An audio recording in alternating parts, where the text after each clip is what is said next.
国际新闻来看，以色列伫亚旦节的期间，佮继续空袭加沙地区。世界卫生组织人员就看到讲，伫平安暝，位伫中部一间病院有上百个病人哦。以下战争已经2个月了，加沙医疗嘛得要崩盘，毋那受伤的民众无法度好好接受治疗哦。后续福建就愈毋免讲咯。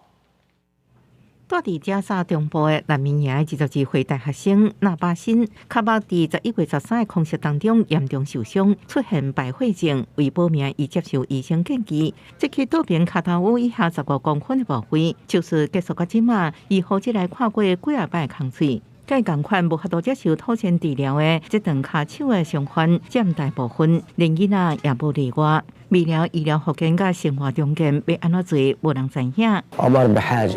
إلى علاج دائم مستمر نفسي وصحي。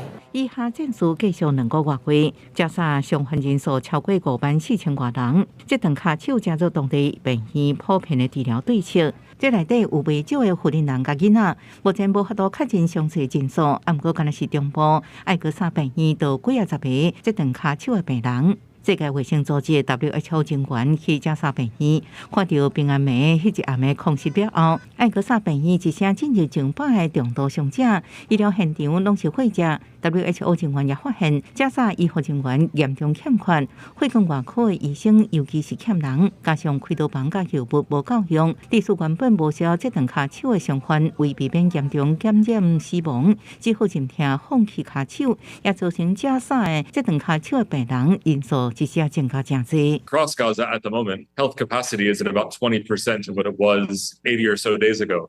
So almost all of the hospital beds, almost all of the hospital services have stopped functioning, either because the facilities themselves have been affected, because the staff have been forced to flee, because they run out of power, they run out of medical supplies, and or the staff have not been able to access them. WHO 警告，亚旦节期间的空袭，因讲是互加沙原本就特别崩盘的医疗体系，拢恐惊袂停袂动。根据统计数据，以下冲突对加沙造成的损害程度，超过2011年叙利亚战争甲2022年乌克兰马里波战事。